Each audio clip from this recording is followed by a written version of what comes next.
refocus. And that is our topic for tonight, refocus. Our theme last anniversary is taken from the book of Philippians chapter 3. Sabi niya, not that I have already obtained all this or have already arrived at my goal, but I press on to take hold of that for which Christ Jesus took hold of me. In verse 13, brothers and sisters, I do not consider myself yet to have taken hold of it, but one thing I do. Ano daw dapat niyang gawin? Forgetting what is behind and straining toward what is ahead. Press on, sabi niya, toward the goal to win the prize for which God has called me heavenward in Christ Jesus. Kaya ang itinuro ni Bishop Albert last Sunday, sabi niya, 3 things. Ano yung tatlong yon? Count all things as lost intentionally. Lahat ng bagay na meron ka, sabi ni Pablo, inari ko ng kalugihan ng lahat ng bagay. And number 2, sabi niya, know Christ and His power experientially. Set our mind no longer on earthly things continually. These are the things Paul have realized in his journey as a believer. Kaya ka nag-refocus kasi na-realize mo na may punto. Do you remember the prodigal son? Yung kwento ng prodigal son, kinuha niya ang kayamanan niya, buhay pa ang kanyang ama, nilustay niya, lumayo siya, pero nung siya ay naghirap, he come into his senses. Uy, teka muna, kinakain ko kaning baboy na, samantalang yung mga alipin ng tatay ko, ang sasarap ng pagkain. Ano nangyari sa kanya? Nag-refocus siya. Pag sinabing refocus, mga kapatid, bumabalik ka doon sa unang pinag-focusan mo. Amen po ba? Kaya lang, tingnan po natin, sabi sa Romans chapter 7, verse 15 to 19, I do not understand what I do. For what I want to do, I do not do. But what I hate to do. And if I do what I do not want to do, I agree that the law is good. As it is no longer I myself who do it, but it is sin living in me. For I know that good itself does not dwell in me, that is, in my sinful nature. For I have the desire to do what is good, but I cannot carry it out. For I do not do the good I want to do, but the evil I do not want to do, this I keep on doing. Hello? Minsan, natatapik ka ng Panginoon, natatauhan ka, and ang intention mo is to refocus. Hello? Tama, mali? Pagka natauhan ka, bumabalik ka doon sa tamang landas Tama po ba? Ang problema, na-maintain mo ba? Na-maintain mo ba ang pagiging focus o pagiging refocus? Ito po yung katotohanan. Miski na nalalaman mo na mali ang ginagawa mo at gusto mo itong itama, ang mahirap, yung gusto mo pa rin ang masusunod pagdating ng oras. Makakalimutan mo na naman yung pagtapik sa iyo ng Panginoon at makikita mo na lang ang sarili mo, ginagawa mo na lang uli ang lahat ng kamalian mo. You are only good for 1, 2, pagdating ng 3 weeks, wala na. Balik ka uli sa dati. That's the problem. May mga halimbawa nito. Si Eve. Si Eva. Ano nangyari kay Eva? Ha? Right with her own eyes. Rather than focusing to the command of God, kinain niya pa rin yung bunga. Tama? Sa tingin ninyo, kilala ni Eva ang Diyos? Yes! And kamangha-mangha ang creation ng Diyos. Pero sino ang nasunod at the end of the day? Sarili pa rin niya. Israelites, right with their own eyes. Tama na naman sa palingin nila. Pero bago sila tumalikod sa Panginoon, nakita muna nila lahat ng milagro ng Diyos. Nung sila ay inilabas sa kamay ng mga Egypt. Tama? Matindi. Hindi lang basta milagro. Talagang kitang-kita nila ang nangyayari. Pero, nung nandun na sila, nakatawid na sila, nakalabas na sila sa Egypto, hindi lang nila nakita si Moses. Anong ginawa nila? Kinuha lahat ng ginto, nilusaw. Gumawa sila ng rebulto at sinamba ang rebulto. Nakalimutan na yung Diyos. Sino na naman ang nasunod? Sarili na naman. Si Peter. Sino nakakilala kay Peter?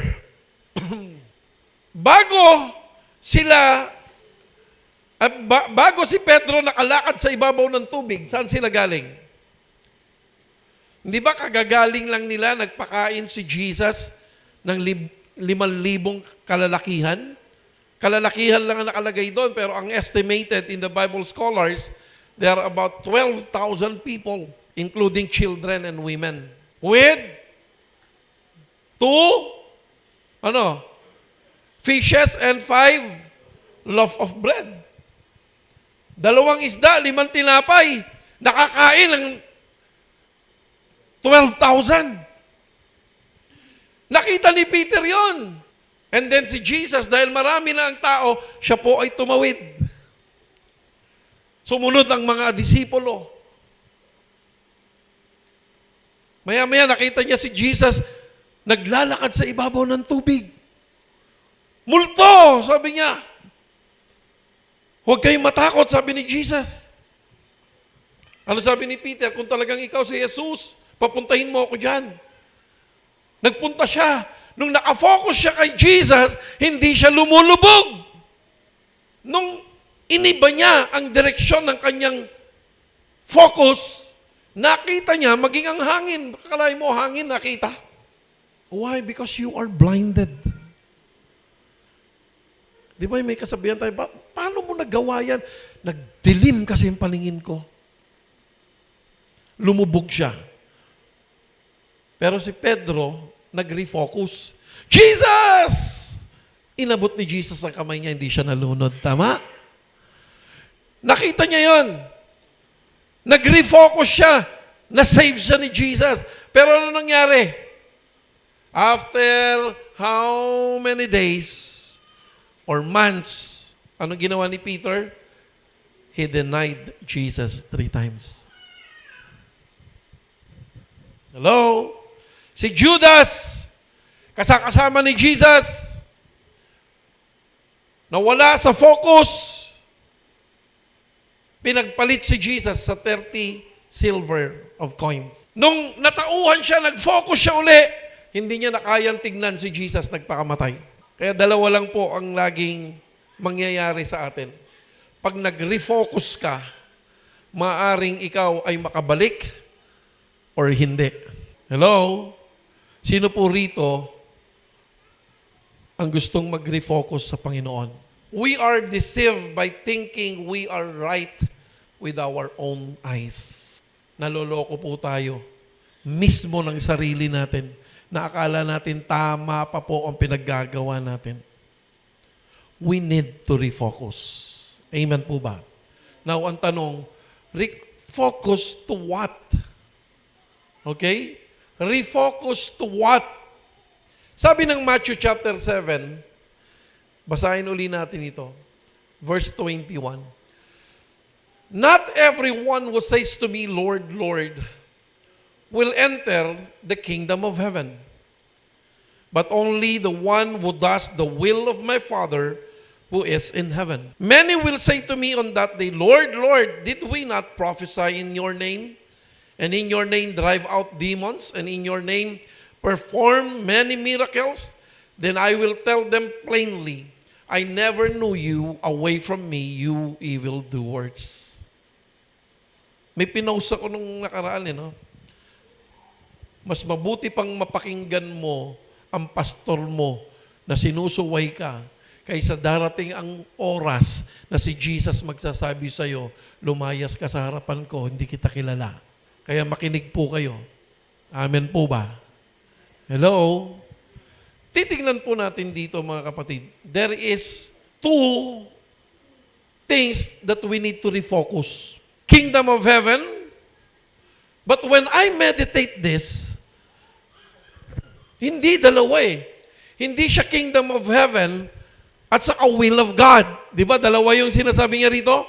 Hindi ka makakapasok sa kaharian ng aking Ama, bagkus siya lamang sumusunod sa kalooban ng aking Amang nasa langit. Dalawa yan eh.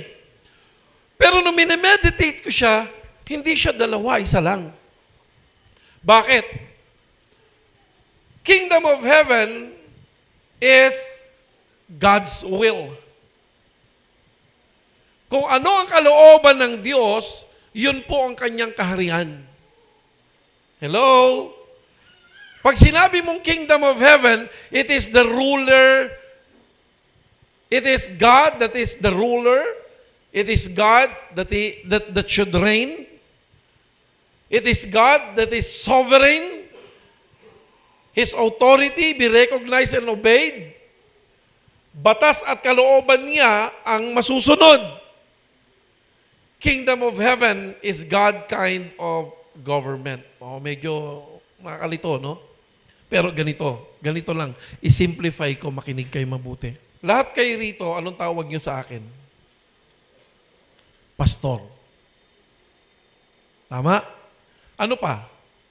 Tinatawag niyo rin akong Tay.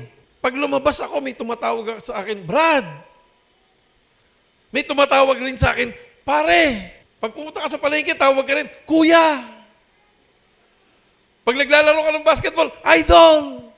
Pero hindi lahat ng yun ay totoong anak mo, totoong umiidolo sa'yo. Naintindihan niyo mga kapatid? Sabi ni Jesus, hindi lahat ng tumatawag sa akin, Panginoon, Panginoon, Panginoon, ay makakapasok sa kaharian ng aking Ama. Kingdom of heaven is not limited to a place or area. Kingdom of heaven is the will of God. That if you are going to follow His will, then you belong to Him. Did you get it? Tinatawag ka nilang Nanay Pres. Pero lahat ba sila sumusunod sa'yo? Di ba ang totoong anak mo na sumusunod sa'yo, si Felicity? Pag sinabihan mo, sumusunod? Pwede mo bang sabihin kay ano yun? Kung ano yung pinapagawa mo kay Felicity, gagawin din niya? Hindi naman eh. The real daughter is the one who follows you. Hello? Kaya nga nagsasabi sa kanya, Panginoon, nagpalayas kami ng maraming demonyo. Panginoon, lumuhod nga ako sa baklaran eh. Magmula EDSA. Nagrosaryo ako. Panginoon, pag nag-worship, grabe, sumiyalas, maputol litid ko.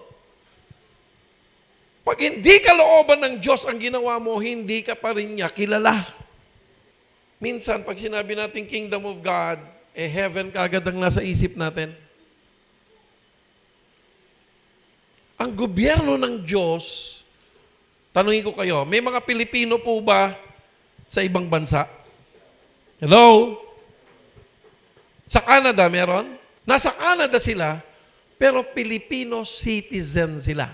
Hello? Bakit Filipino citizen sila?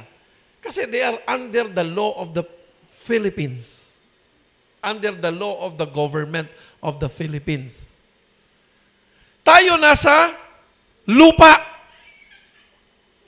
Pero ang pinapatakbo nating gobyerno dito sa lupa ay gobyerno ng Panginoong Jesucristo. Sabi sa Isaiah chapter 6 verse 9, and the government is in His shoulder.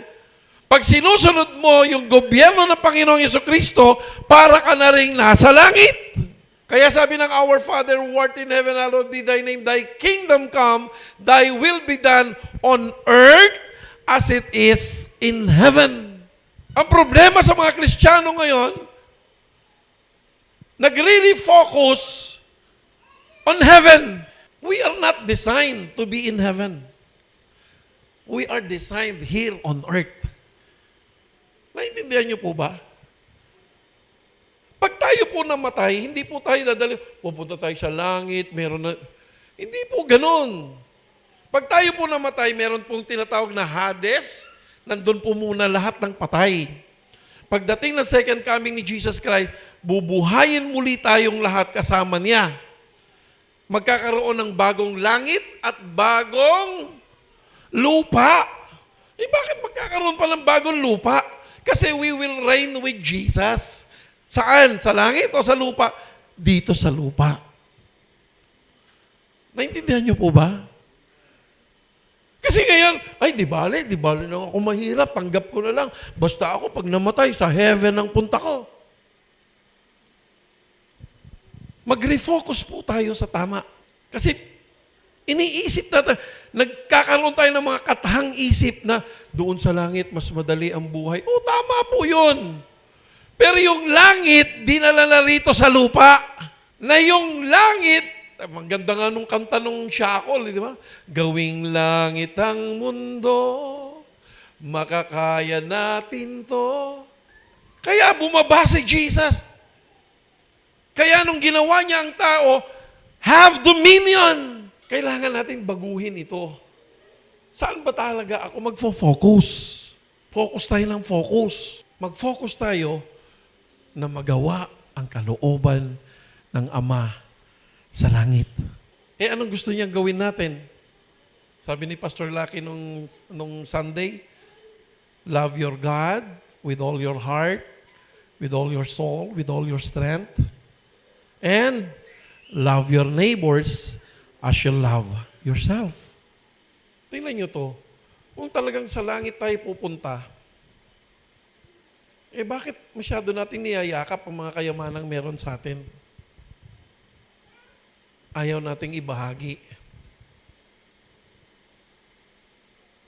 Total, iiwanan din naman natin, tama?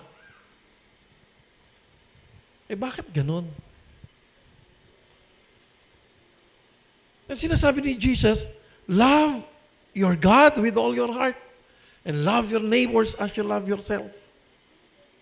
Tanungin mo sarili mo ngayon, iniibig mo ba yung katabi mo? Alam mo si AJ, yung sinasabi niya, yung gulong ko, wak-wak lahat. Kasi pera ko, sapat lang. Alam mo, yung puso ko dumurugo eh. If any one of us here can respond to the calling, to the need of our brother, yan ang ginawa nila sa Acts chapter 2 eh. Kung anong kayamanan ko, kayamanan pinag-ipon-ipon nila at ipinamahagi sa mga taong nangangailangan. Pero ang ginawa natin, sinimplify ng mga Kristiyano, langit, puro langit. Nakalimutan yung responsibility sa kapwa. Kaya sabi niya, kaya kapag alam mo ang kalooban ng Diyos, manumbalik ka doon at sumunod para matawag kang Kanya. Hello? Refocus. Pag sinabing refocus, identifying distraction, why you lost your focus. Transformed by renewing of mind. Pag sinabi mong refocus, you identify the distraction. Bakit ka nga ba nawala sa focus? Tanungin mo sarili mo, bakit? So you need to identify. To be able for you to refocus, you need to identify yung mga bagay na pumipigil sa iyo para mawala ka sa focus. Hello? Sinasabi ko lang sa inyo katotohanan. Kung talagang langit-langit tayo, puro langit-langit, o hindi pamigay mo na lahat. Ang katotohanan, gusto ng Panginoon, magbahagi ka. Go, sabi niya, and make disciples of all nations, baptizing them in the name of the Father, of the Son, and of the Holy Spirit. Pakainin niyo ang aking tupa. Sabi niya, love one another.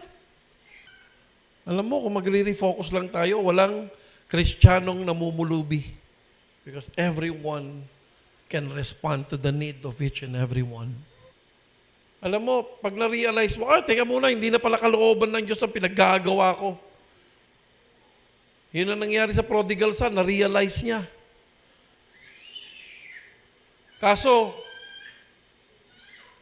sapat ba na ma-realize mo lang? Yun ang problema sa atin, puro lang tayo realize.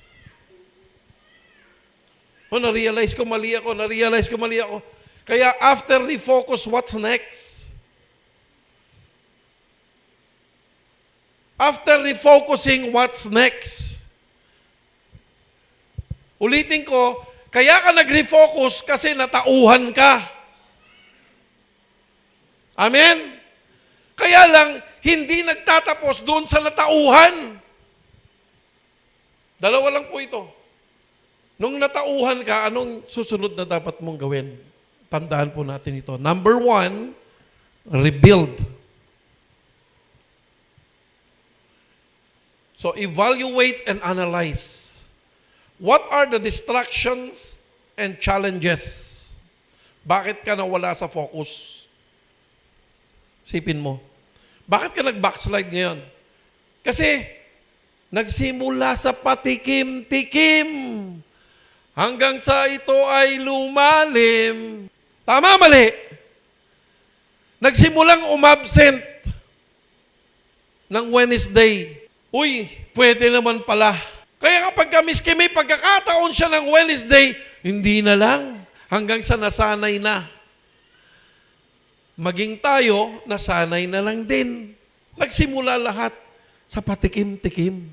So evaluatein mo, teka muna, kaya ako naging ganito kasi hinayaan ko. Tama, mali. Alam mo yun, nung nasa ospital ako, pinare-realize ng Lord sa akin, bakit ako lumaki lang ganito? Kasi hinayaan ko.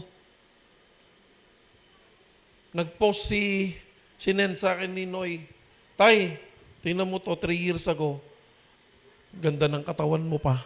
Na-realize ko. Kaya kanina, nag-refocus ako. Ano kailangan gawin? Rebuild. Sabi ko kay misis ko, ito tayo, salad lang tayo, salad. Bago kami umalis, nakakita na naman ako ng ulam. Tumira na naman ako dun sa, kanina, bumaba. Oo nga, takot.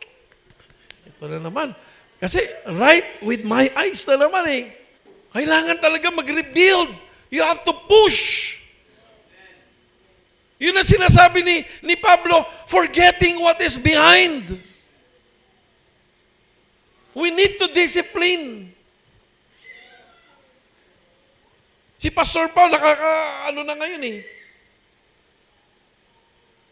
Nag-gym na siya ulit Tama. Amen? Kaya kailangan mong i-evaluate ang sarili mo, what are the distraction and challenges? Bakit ako nagkakaganito ngayon?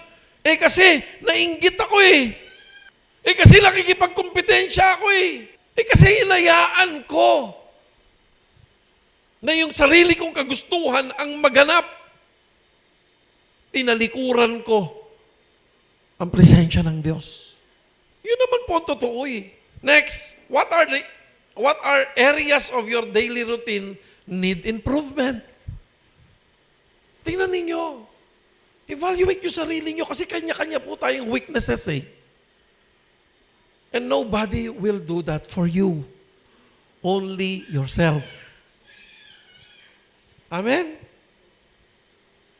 Hanggat hindi mo pinabago yan, walang gagawa niyan para sa'yo. Alam mo, sarap ang ganda ng motivation pag nag-gym ka, yun ang mga nakapaskil eh. Di ba? Walang gagawa niyan sa'yo. Gawin mo. Push. Anong mga improvement na kailangan ko? Ay, teka muna kasi, bilhin mo, Sabado, puyat ako ng puyat. Wednesday, meron naman akong pagkakataon, pero binabagala ko yung lakad. Wala namang dahilan, pero gumagawa ako ng dahilan. Yun ang totoo. Pastor, late na ako. Ano, Pastor? May jeep na dumaan na. Ay, late na po ako eh. Wala pong masakyan. Gumagawa ka ng dahilan. Sinong tinatamaan, sumigaw ng amen? Ay, naku, huwag tayo magkunwarian. Lahat tayo ganun. Now, if you want to rebuild, sabi niya, develop a plan addressing the identified areas that need improvement.